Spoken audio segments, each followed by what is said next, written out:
नमस्कार, मी संदीप चव्हाण आणि आपण पाहताय एलएस मराठी। पाहूयात काही विशेष घडामोडी।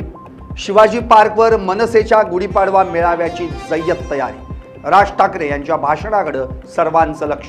कॅप्टन अशोक खरात नावाच्या स्वयंघोषित ज्योतिषावर अनेक महिलांचं लैंगिक शोषण केल्याचा आरोप। स्वयंघोषित ज्योतिषाकडे अनेक राजकीय नेत्यांचा राबता।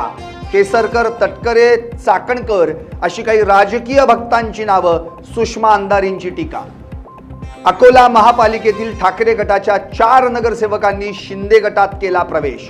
उपमुख्यमंत्री एकनाथ शिंदेंच्या उपस्थितीत पक्षप्रवेश। सांगली महापालिकेच्या सभेत जोरदार खडाजंगी। शहरातल्या पाणी प्रश्नावरून काँग्रेस नगरसेवक राजेश नाईक आणि राष्ट्रवादीचे नगरसेवक मैनुद्दीन बागवान एकमेकांच्या अंगावर गेले धावून।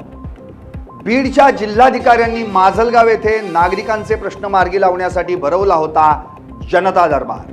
मात्र अनेक दिवसांपासून प्रश्न मार्गी लागत नसल्यानं नागरिक आक्रमक। सांगली जिल्हा परिषद अध्यक्षपदाच्या निवडणुकीतून शिंदे गटाच्या शीतल बाबर यांची माघार, तर उपाध्यक्षपदासाठी भाजपचे जयराज पाटील यांचीही माघार। महायुतीकडून स्वप्नाली मासाळ यांचा अध्यक्षपदाचा अर्ज कायम। अयोध्येतील रामनवमी उत्सवात अकोल्यातील गोड लाडू पोहोचणार। 3 लाख राजगिरा लाडूंचं भक्तांना होणार वाटप। अभ्यंकर परिवारासोबत अकोलेकर देखील प्रसादासाठी करतायत मदत।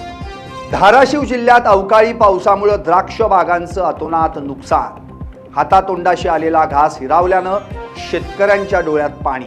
शेतकऱ्यांकडून नुकसान भरपाईची मागणी। यवतमाळच्या भवानी येथे माकडाऐवजी एका व्यक्तीलाच बसलं बेशुद्धीचं इंजेक्शन। पिसाळलेल्या माकडाला पकडण्यासाठी दाखल झालेल्या वन विभागाकडून मोठी चूक।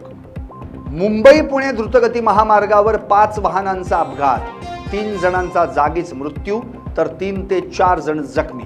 पुण्याहून मुंबईच्या दिशेनं जाताना अपघात घडल्याची माहिती। या होत्या काही विशेष घडामोडी। आणखी काही विशेष घडामोडींसाठी पाहत राहा एलएस मराठी, सत्याच्या पाठी, बातम्या सर्वांच्या सर्वांसाठी।